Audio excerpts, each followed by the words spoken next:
Breaking news చూస్తున్నాం. కాంగ్రెస్ లో చేరిన బీఆర్ఎస్ ఎమ్మెల్యేలకు నోటీసులు వెళ్లాయి. శాసనసభ కార్యదర్శి నోటీసులు పంపారు. బీఆర్ఎస్ అనర్హత పిటిషన్ల ఆధారంగా నోటీసులు సర్వ్ చేశారు.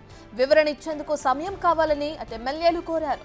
లిఖిత పూర్వకంగా సమాధానం ఇవ్వాలని కూడా శాసనసభ కార్యదర్శి ఆదేశించారు.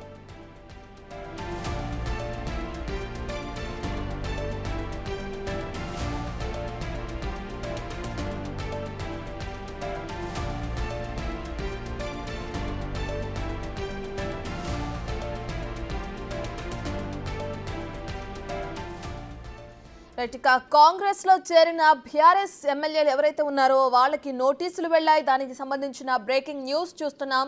శాసనసభ కార్యదర్శి ఈ నోటీసులను పంపించారు. ఇక బీఆర్ఎస్ అనర్హత పిటిషన్ల ఆధారంగా నోటీసులని సర్వ్ చేశారు. వివరణ ఇచ్చేందుకు సమయం కావాలని ఇప్పటికే ఎమ్మెల్యేలు కోరటం జరిగింది. లిఖిత పూర్వకంగా సమాధానం ఇవ్వాలని చెప్పి కూడా శాసనసభ కార్యదర్శి ఆదేశించడం కూడా మనం చూస్తున్నాం.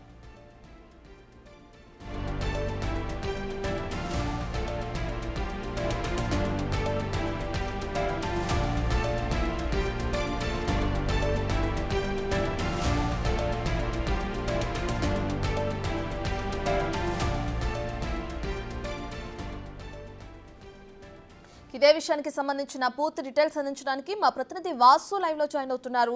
రైట్ వాసు, ఇప్పటికే కాంగ్రెస్ లో చేరిన బీఆర్ఎస్ ఎమ్మెల్యేలు ఎవరైతే ఉన్నాయో వాళ్ళకి నోటీసులు వెళ్ళటం మనం చూస్తున్నాం. దీనికి కొంత సమయం కావాలని చెప్పి కూడా వాళ్ళు అడగడం కూడా మనం చూస్తున్నాం. దీనికి సంబంధించిన డీటెయిల్స్ ఏ విధంగా ఉన్నాయి?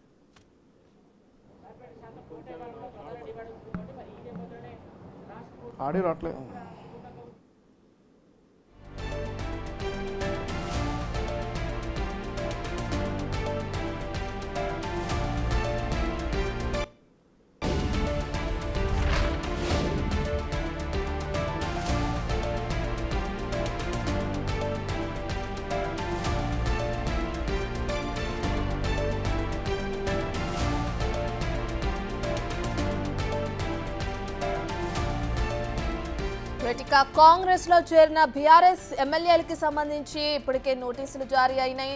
దానికి సంబంధించిన పూర్తి డీటెయిల్స్ అందించడానికి మా ప్రతినిధి వాసు అందుబాటులో ఉన్నారు. రైట్ వాసు, దీనికి సంబంధించి కొంత సమయం కావాలని వివరణ ఇవ్వడానికి ఎమ్మెల్యేలు కోరటం మనం చూస్తున్నాం. లిఖిత పూర్వకంగా సమాధానం ఇవ్వాలంటున్నారు శాసనసభ కార్యదర్శి. ఏ విధంగా ఉండనుంది డీటెయిల్స్ ఏంటి వాసు? మీద చూస్తూ ఉన్నాం. గతంలో బీఆర్ఎస్ పార్టీలో గెలిచి పార్టీ ఫిరాయించినటువంటి ఎమ్మెల్యేలు కాంగ్రెస్ పార్టీలో చేరినటువంటి నేపథ్యంలో కూడా ఇప్పటికే బీఆర్ఎస్ ఎమ్మెల్యేలతో పాటు బీఆర్ఎస్ పార్టీ నేతలు పలు కేసులు దాఖలు చేశారు. ఈ కేసుకు సంబంధించిన హైకోర్టులో విచారణ జరిగింది. నిన్న సుప్రీంకోర్టులో కూడా విచారణ జరిగింది. అయితే వీళ్ళు స్పీకర్ నోటీసులు జారీ చేసి వివరణ కోరేందుకు ఎంత సమయం కావాలని కూడా సుప్రీంకోర్టు క్వశ్చన్ చేసిన నేపథ్యంలో ఈరోజు అసెంబ్లీ సెక్రటరీ పార్టీ ఫిరాయించిన ఎమ్మెల్యేలకు నోటీసులు జారీ చేయడం సంచలనం కలిగిస్తూ ఉంది. మనం చూస్తున్నాం, ఇప్పటివరకు పార్టీ మారిన 9 నుంచి 10 మంది ఎమ్మెల్యేల వ్యవహారానికి సంబంధించి కూడా వివరణ కావాలంటూ కూడా అసెంబ్లీ సెక్రటరీ నోటీసులు జారీ చేసిన నేపథ్యంలో కొంత సమయం కావాలని కూడా ప్రస్తుతం వీళ్ళు కోరినట్టుగా తెలుస్తుంది. లిఖిత పూర్వకంగా అంటే రాతపూర్వకంగా మీరు సమాధానం ఇవ్వాలి. పార్టీ ఫిరాయింపులకు సంబంధించి ఎందుకు పార్టీ మారాల్సిన అవసరం వచ్చిందన్న నేపథ్యంలో కూడా, ఎందుకంటే ఇది ఇప్పటిదాకా కూడా బీఆర్ఎస్ పార్టీ పలు సందర్భాల్లో అసెంబ్లీ స్పీకర్ నోటీసులు జారీ చేయడం అంశాన్ని లేవనెత్తిన నేపథ్యంలో కూడా ఎలాంటి నిర్ణయం తీసుకోలేదు. కాబట్టి వీళ్ళు హైకోర్టును ఆశ్రయించారు. కానీ హైకోర్టులో విచారణ నేపథ్యంలో కూడా చర్యలు తీసుకోవాలని హైకోర్టు ఆదేశాలు జారీ చేసింది. ఆ పక్షంలో మనకి రీసెంట్గా కేటీఆర్ కూడా నిన్న సుప్రీంకోర్టులో పిటిషన్ దాఖలు చేసిన నేపథ్యంలో సుప్రీంకోర్టులో కూడా విచారణ జరిగింది. ఫిబ్రవరి 10కి వాయిదా వేయడం జరిగింది. ఎప్పుడు నిర్ణయం ప్రకటిస్తారో తెలపాలని సుప్రీంకోర్టు నిన్న ఆదేశాలు జారీ చేసిన నేపథ్యంలో ప్రస్తుతం ఎమ్మెల్యేలకు పార్టీ ఫిరాయించిన ఎమ్మెల్యేలకు అసెంబ్లీ సెక్రటరీ నోటీసులు జారీ చేయడం సంచలనం కలిగిస్తూ ఉంది. దాంట్లో సారాంశానికి సంబంధించి లిఖిత పూర్వకంగా మీరందరూ కూడా ఎవరైతే పార్టీ ఫిరాయించారో వాళ్ళందరికీ నోటీసులు జారీ చేశారు. వాళ్ళు వివరణ ఇచ్చేందుకు కొంత సమయం కావాలని కోరినట్టుగా మనకు సమాచారం అందుతుంది. మరి చూడాలి ఎలాంటి వివరణ వీళ్ళు ఇస్తారు. పార్టీ ఫిరాయింపులకు సంబంధించి మరి సుప్రీంకోర్టుకు సమాధానం చెప్పాల్సినటువంటి బాధ్యత ఇక్కడ అసెంబ్లీ స్పీకర్ పైన, అసెంబ్లీ సెక్రటరీ పైన ఉన్నటువంటి నేపథ్యంలో ప్రస్తుతం ఈ నోటీసులు జారీ చేసినట్టుగా తెలుస్తూ ఉంది. కానీ ఇప్పటివరకు కూడా గతంలో కాంగ్రెస్ పార్టీలో గెలిచి బీఆర్ఎస్ లో చేరినటువంటి నేపథ్యంలో గత ప్రభుత్వ హయాంలో కూడా ఎలాంటి నిర్ణయం తీసుకోలేదు. స్పీకర్ కాలయాపన జరిగిపోయింది. మళ్ళీ ఎలక్షన్లు వచ్చాయి, మళ్ళీ ప్రభుత్వాలు మారాయి. కానీ ఇప్పుడు తాజాగా మొదటిసారి నోటీసులు జారీ చేసిన నేపథ్యం అంటే వీళ్ళు నోటీసులకు వివరణ ఇస్తారా లేదంటే వీళ్ళు కూడా పర్సనల్గా సుప్రీంకోర్టులో హైకోర్టులో పిటిషన్లు దాఖలు చేస్తారా పార్టీ ఫిరాయించిన ఎమ్మెల్యేలకు సంబంధించి చూడాల్సి ఉంది. ఎందుకంటే ఒక పార్టీ బీఫామ్ పైన గెలిచి తర్వాత పార్టీ ఫిరాయించారు అన్నటువంటి ఆరోపణలు బీఆర్ఎస్ పార్టీ గత కొంత కాలంగా చేస్తూ ఉంది. హైకోర్టులో పలు పిటిషన్లు కొంతమంది ఎమ్మెల్యేలు దాఖలు చేసిన నేపథ్యం చూసాం. కానీ నేరుగా బీఆర్ఎస్ పార్టీ కూడా సుప్రీంకోర్టులో పిటిషన్ దాఖలు చేసింది. దీంట్లో కేటీఆర్ కూడా ఇన్వాల్వ్ అయ్యి ఒక న్యాయవాది సమక్షంలో వాదనలు వినిపించినటువంటి పరిస్థితి చూసాం.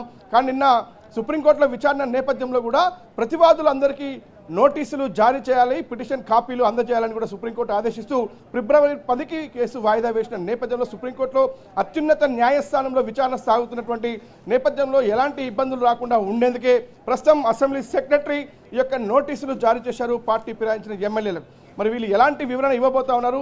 ప్రస్తుతానికి మాత్రం సమయం కోరినట్టుగా మనకు సమాచారం అందుతుంది. మరి ఎంతకాలం సమయం కోరారు, ఎలాంటి వివరణ వీళ్ళు ఇవ్వబోతా ఉన్నారు? కానీ అసెంబ్లీ స్పీకర్ సంబంధించినటువంటి సెక్రటరీ మాత్రం చాలా స్పష్టంగా లిఖితపూర్వకంగా మీ సమాధానం ఇవ్వాలని కోరారు.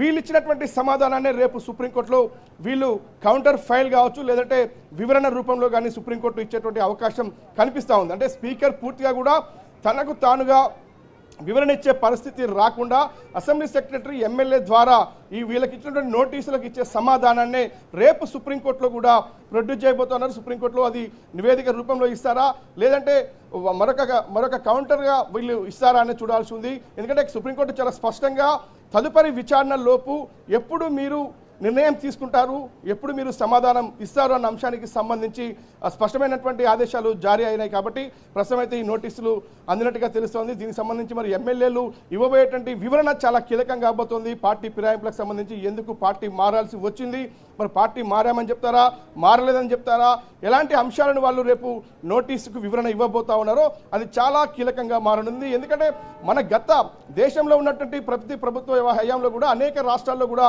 ఈ విధంగానే ఎమ్మెల్యేలు పార్టీ ఫిరాయింపులు చేసిన పరిస్థితులు మనం చూస్తాం. కానీ ఎక్కడ కూడా అనర్హత వేటులు వేసినటువంటి నేపథ్యం మనం చూడలేదు. కానీ మళ్ళీ బై ఎలక్షన్స్ పోటీ చేసి కొన్ని సందర్భాల్లో గెలిచిన సందర్భాలు ఓడిపోయిన సందర్భాలు చూసాం. కానీ ఏకంగా పార్టీ మారిన ఎమ్మెల్యేలను అనర్హులుగా ప్రకటించినటువంటి సందర్భాలు చాలా తక్కువ, రేర్ అని చెప్పాలి. అది ఎక్కడ కూడా తెలంగాణ రాష్ట్ర ఏర్పాటు తర్వాత కూడా ఇప్పటి వరకు అనేక మంది ఎమ్మెల్యేలు కాంగ్రెస్లో గెలిచినా ఇతర పార్టీలో గెలిచినా బీఆర్ఎస్ పార్టీలోకి వెళ్ళిన నేపథ్యం అనేక సందర్భాల్లో చూసాం. కానీ గతంలో వాళ్ళపైన లేనటువంటి నిర్ణయం స్పీకర్ ఎక్కడ కూడా నిర్ణయం తీసుకోలేదు, హైకోర్టులో ఆదేశించాయి. కొన్ని సందర్భాల్లో రాజ్యాంగపరమైనటువంటి అంశాల్లో మేము కలగ చేసుకోలేమని న్యాయస్థానాలు చాలా స్పష్టంగా చెప్పాయి. ఎందుకంటే చట్టసభలో తీసుకున్న నిర్ణయాలు కావచ్చు, ఎందుకంటే శాసనసభ స్పీకర్కు అత్యున్నతమైనటువంటి అధికారం ఉంటుంది, నిర్ణయం తీసుకున్నటువంటి అధికారం ఆయనకు మాత్రమే ఉంటున్నటువంటి అంశం. కాబట్టి మేము కలగ చేసుకోలేమని గతంలో హైకోర్టు పలు సందర్భాల్లో ఇచ్చినటువంటి ఆర్డర్లు కూడా మనం చూసాం. కానీ ఇప్పుడు మొదటిసారి తొలి విడతగా అసెంబ్లీ సెక్రటరీ పార్టీ ఫిరాయింపుల విషయంలో ఎమ్మెల్యేలకు నోటీసులు జారీ చేయడం సంచలనం కలిగిస్తా ఉంది. ఈ నోటీసులకు సంబంధించి ఎలాంటి సమాధానం విలుసలో చూడాల్సి ఉంది? చెప్పండి వాసు. ఇప్పటికే చూసుకుంటే ఆ వివరణ ఇచ్చిన తర్వాత ఎమ్మెల్యేలు ఎవరైతే ఉన్నారో అనర్హత నోటీసులు పొందిన ఎమ్మెల్యేలు దానికి సంబంధించి వాళ్ళు వివరణ ఇచ్చిన తర్వాత తదుపరి విచారణ ఏ విధంగా కొనసాగే అవకాశం కనిపిస్తుందంటారు? ఫిబ్రవరి 10వ తారీఖున సుప్రీంకోర్టులో విచారణ జరగబోతుంది. ఫిరాయింపు ఎమ్మెల్యేలకు సంబంధించి బీఆర్ఎస్ పార్టీ తరఫున కేటీఆర్ దాఖలు చేసినటువంటి ఈ యొక్క పిటిషన్ పైన విచారణ జరుగుతున్న తరుణంలో ఆ లోపే ఖచ్చితంగా అసెంబ్లీ సెక్రటరీ వివరణ తీసుకోవాల్సి ఉంటుంది. కానీ సమయం తక్కువ ఉంది. వారం రోజుల్లో కేసు విచారణకు రానున్న నేపథ్యంలోనే అసెంబ్లీ సెక్రటరీ ప్రస్తుతం ఫిరాయింపు ఎమ్మెల్యేలకు నోటీసులు జారీ చేశారు. కానీ వాళ్ళ వివరణ వితకపూర్వకంగా ఇచ్చిన తర్వాత అదే అంశాలను వీళ్ళు ప్రస్తావించిన అంశాలను వాళ్ళు రేపు, ఎందుకంటే వీళ్ళు ఖచ్చితంగా ఇది ఆషామాషి వ్యవహారం కాదు. పార్టీ ఫిరాయింపులకు సంబంధించి వీళ్ళు గెలిచి కేవలం ఏడాది మాత్రం పూర్తవుతుంది. ఇక 4 ఏళ్ల పాటు పదవిలో కొనసాగాల్సినటువంటి అవసరం ఉన్నటువంటి నేపథ్యంలో వీళ్ళు న్యాయ నిపుణుల సలహా తీసుకొని మాత్రమే రేపు స్పీకర్ అసెంబ్లీ సెక్రటరీకి సంబంధించినటువంటి యొక్క వివరణ ఇచ్చే అవకాశం ఉంది. న్యాయ నిపుణుల సలహా తీసుకుంటారు. ఖచ్చితంగా ఏ విధంగా సుప్రీంకోర్టులో ఎదుర్కోవాలి ఈ కేసు అన్న అంశానికి సంబంధించి కూడా కొంత న్యాయ నిపుణుల వివరణ తీసుకునే అవకాశం ఉంది. వాళ్ళ ద్వారానే ఈ యొక్క వివరణ ఇచ్చేటువంటి అవకాశం కనిపిస్తూ ఉంది. మరి ఎంతకాలం అసెంబ్లీ సెక్రటరీ నిర్ణయం ఇచ్చారు వీళ్లకు నోటీసుల్లో అనేది మాత్రం మరి కాసేపట్లో స్పష్టత వచ్చే అవకాశం ఉంది. ఎలాంటి నోటీసులు అందాయి, ఆ నోటీసుల సారాంశం ఏమిటి, లిఖితపూర్వకంగా ఇవ్వమన్నారా లేదంటే సుప్రీంకోర్టు కౌంటర్ రూపంలో వీళ్ళేమైనా వీళ్ళు కేసులు ఎదుర్కోబోతా ఉన్నారా అన్న అంశానికి సంబంధించి క్లారిటీ రావాల్సి ఉంది. మొత్తం మీద ఎమ్మెల్యేలు అందరూ ఎలాంటి నోటీసులు వాళ్ళకి జారీ అయ్యాయో తెలిసిన తర్వాత వాటిపైన స్పందించే అవకాశం కనిపిస్తూ ఉంది. ఎందుకంటే సుప్రీంకోర్టులో అత్యున్నత న్యాయస్థానంలో విచారణ జరుగుతున్న నేపథ్యంలో స్పీకర్ నిర్ణయం తీసుకోవాల్సినటువంటి పరిస్థితి ఏర్పడింది.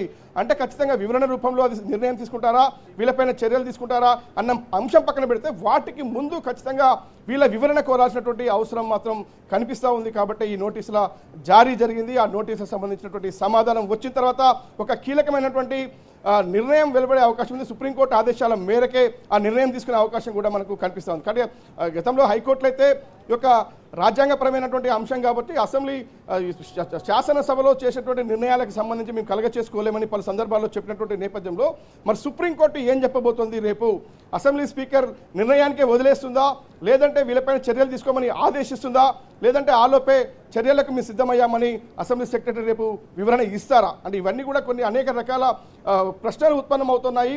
ఇది మొదటిసారి కాదు, దేశంలో అనేక సందర్భాల్లో అనేక ప్రభుత్వాల ఇలాంటి పార్టీ ఫిరాయింపుల నేపథ్యంలో జరిగినటువంటి అంశం. కానీ ఎక్కడ కూడా పూర్తి స్థాయిలో నిర్ణయాలు తీసుకున్నటువంటి సందర్భాలు మనం చూడలేదు. ప్రస్తుతం అయితే చూడాలి అసెంబ్లీ సెక్రటరీకి ఎలాంటి నోటీసుల వివరణ వీళ్ళు ఇస్తారు, రేపు సుప్రీంకోర్టులో అసెంబ్లీ సెక్రటరీ తరపున స్పీకర్ తరపున ఎలాంటి సమాధానం ఇస్తారు, ఆ తర్వాత సుప్రీంకోర్టు ఎలాంటి ఆదేశాలు తీసుకుంటుంది, ఎలాంటి ఆదేశాలు జారీ చేస్తుందో చూడాల్సి ఉంది. Right, thank you Vasu.